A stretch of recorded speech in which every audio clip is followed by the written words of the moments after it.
मोतीनगर गांव में एक रिक्शे वाला भीमा अपनी बीवी बेला के साथ एक छोटी सी झोपड़ी में रहते थे। वो बहुत गरीब थे। रिक्शा चलाकर जो भी कमाई होती थी उसी से घर चलाते थे। रिक्शे वाले की बीवी बहुत लालची और अकड़ू थी। बस सजने संवरने में ही लगी रहती थी। भीमा को देर रात तक रिक्शा चलाने को बोलती थी। एक दिन भीमा रिक्शा जल्दी चलाकर घर लौट आता है। अरे भगवान, कहाँ हो? जरा पानी तो पिलाना। अजी पानी बाद में पीना, पहले जो आज कमाया है वो सारा मेरे हाथ में रखो। भीमा वहाँ बिछी खाट पर बैठ जाता है और सारे पैसे अपनी बीवी के हाथ में देता है। ये लो भगवान, आज की कमाई। आज बस इतना ही? बाकी पैसे तुमने छुपा तो नहीं लिए? वो आज मैं जल्दी घर आ गया ना, तो ज्यादा नहीं कमा पाया। बेला गुस्से से भीमा को देखती है। अच्छा ठीक है, कल जल्दी जाना और देर से आना, और ज्यादा पैसे भी कमा कर आना। रात हो जाती है। दोनों सो जाते हैं और सुबह जल्दी उठकर अपना रिक्शा लेकर भीमा चला जाता है। जब बेला की सुबह आंख खुलती है तो उसका पति उसे सोया हुआ नहीं दिखता। अच्छा, आज तो जल्दी चले गए। ठीक है ना, आज ज्यादा पैसे कमाएंगे। भीमा अपना रिक्शा लेकर सड़क पर जा रहा होता है और रिक्शा रोकता है। अरे ओ रिक्शा वाले भैया, रिक्शा रोको। भीमा रिक्शा रोक लेता है। साहब, कहाँ जाना है? भारतपुर जाना है, चलोगे क्या? हाँ, चलूंगा साहब। कितने पैसे लोगे? 20 रुपए साहब। 20 रुपए? नहीं नहीं, मैं तुम्हें 10 रुपए दूंगा। चलना है तो चलो। भीमा अच्छा और ईमानदार इंसान होता है तो वो 10 रुपए में भी मान जाता है। अच्छा साहब, ठीक है, बैठ जाइए रिक्शे में। आदमी रिक्शे में बैठ जाता है और भीमा उस आदमी को भरतपुर उतार देता है। उस आदमी के जाने के बाद भीमा की नजर रिक्शे के पीछे वाली सीट की तरफ जाती है। वो देखता है कि वो आदमी रिक्शे में अपना कोई थैला जल्दी में होने के कारण भूल जाता है। भीमा वो सामान उस आदमी को वापस लौटाने के लिए जैसे ही मुड़ता है तो वो देखता है कि वो आदमी तो बहुत दूर चला गया होता है। अब भीमा सोचता है कि ये सामान मैं उसको उसके घर जाकर दे दूंगा। सुबह से रात हो जाती है। रात के 11 बज जाते हैं। भीमा अब घर जाने की सोचता है। अब मुझे घर चलना चाहिए, बहुत देर हो गई है। आज भी कुछ ज्यादा पैसे हाथ नहीं आए। बेला फिर कुछ खरी खोटी सुनाएगी। भीमा उदास मन से घर चल पड़ता है। घर पहुंचकर रोज की तरह सारे पैसे अपनी बीवी को दे देता है। अरे मेरी किस्मत फूट गई थी, मेरे माँ बाप ने ऐसे आदमी से शादी कर दी।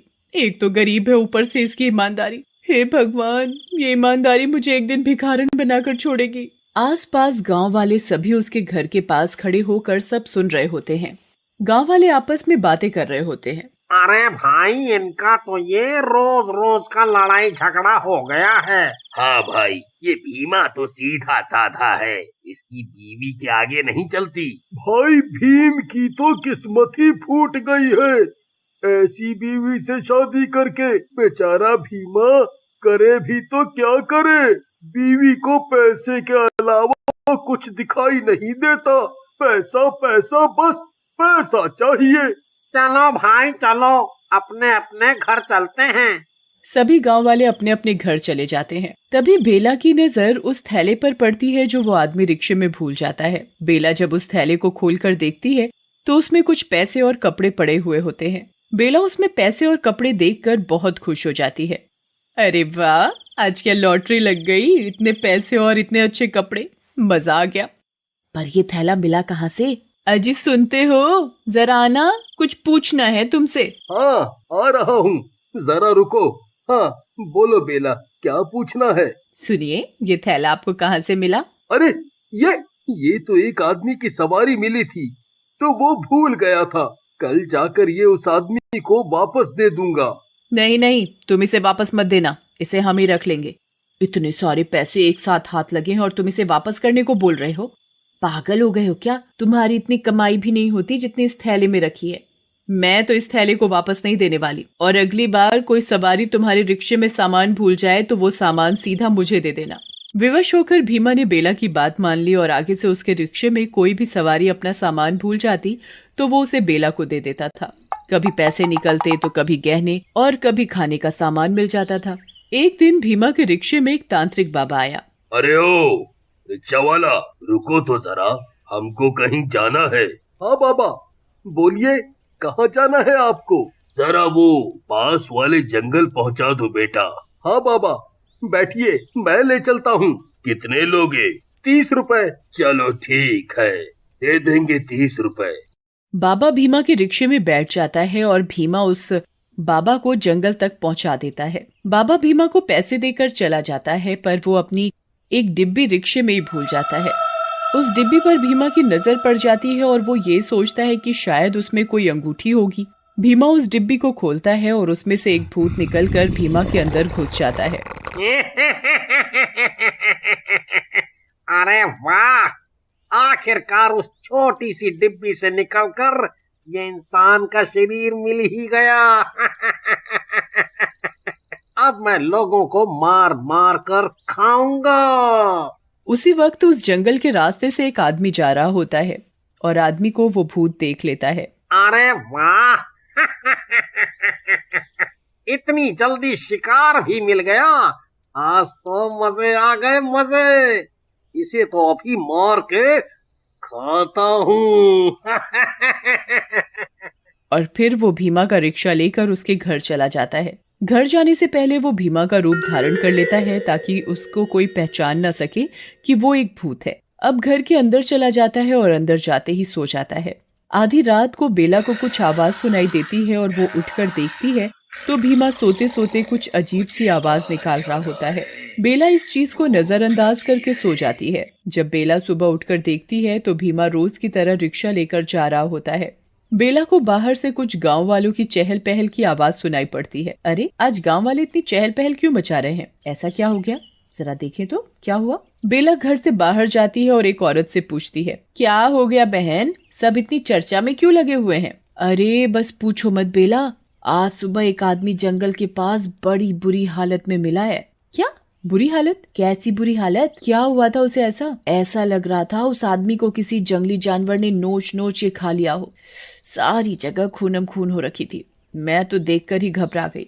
अच्छा, लगता है हमारे जंगल में कोई जंगली जानवर घुसा है। मैं अभी अपने पति से कहूंगी कि जरा संभाल के रिक्शा चलाए। हाँ बेला, तू ध्यान रखियो अपना। दूसरी तरफ भीमा के अंदर घुसा भूत रिक्शा चला रहा था। उसे जो भी सवारी मिलती उसे बैठा कर वो जंगल की तरफ ले जाकर खा जाता। ऐसा करते करते रात हो जाती है और वो भूत भीमा का रूप लेकर घर पहुंचता है। अगले दिन रात को बेला को फिर से कोई अजीब सी आवाजें सुनाई देती हैं। बेला देखती है कि उसका पति घर से बाहर कहीं जा रहा होता है। अरे, ये कहाँ जा रहे हैं? जरा देखूं तो सही।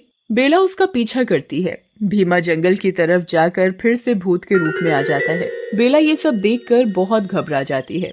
हे भगवान, ये क्या हो रहा है? मेरा पति भूत कैसे बन गया? हे भगवान। अब वो भूत किसी आदमी को पकड़कर उसको मार कर खा रहा होता है। बेला ये सब देखकर चौंक जाती है और सीधा घर की तरफ भाग जाती है। डरी हुई बेला घर के कमरे में जाकर छुप जाती है। हे भगवान जी, मैंने क्या देख लिया? बहुत डर लग रहा है। मेरा पति भूत कैसे बन गया? वो भूत वापस भीमा का रूप लेकर घर आकर सो जाता है और सुबह उठकर दोबारा रिक्शा लेकर लोगों को खाने चला जाता है। बेला सुबह उठकर रात की बात याद करके उसका हाल सोचने लगती है। तभी उसे याद आता है कि उस जंगल में एक तांत्रिक बाबा रहता है। वो बाबा, अब तो वो बाबा ही है जो मेरी मदद कर सकता है। हाँ, अब मुझे उसी बाबा के पास जाना चाहिए। बेला उस बाबा के पास जाती है और उसे सारी बातें बताती है। बाबा बहुत बड़ा अंतर्यामी होता है, तो अपनी योग शक्ति से वो सब जान लेते हैं। मैं सब जान चुका हूँ। मैं तेरे पति के रिक्शे में बैठा था एक बार और मेरे हाथ में एक छोटी सी डिब्बी थी जिसमें मैंने एक बुरी आत्मा कैद करके रखी थी। वो डिब्बी मैं तेरे पति के रिक्शे में ही भूल गया और उस पर तेरे पति की नजर पड़ गई। तेरे पति ने उस डिब्बी को खोल कर देखा और तभी उसके अंदर वो बुरी आत्मा समा गई। हे भगवान, मेरे लालच की वजह से आज मेरे पति मुसीबत में पड़ गए। अब मैं कभी लालच नहीं करूंगी बाबा। अब क्या इसका कोई हल नहीं? अब मेरे पति कभी ठीक नहीं हो पाएंगे। नहीं नहीं, ऐसा नहीं है। तेरा पति बिल्कुल ठीक हो जाएगा। मैंने अभी अभी अपनी योग शक्ति से ये पता लगा लिया है कि डिब्बी अभी भी उस जंगल में पड़ी हुई है। मैं अभी उसे लेकर आता हूँ। बाबा जंगल से उस डिब्बी को लेकर आते हैं और बेला के साथ उसके घर जाता है और कुछ मंत्र पढ़कर उस भूत को अपने वश में कर लेता है। फिर बाबा उस भूत को भीमा के शरीर से निकालकर अपनी डिब्बी में दोबारा बंद कर लेता है और भीमा वापस अपना रिक्शा लेकर घर लौट आता है। शुक्र है भगवान का कि तुम सही सलामत घर आ गए। आज के बाद मैं कभी लालच नहीं करूंगी।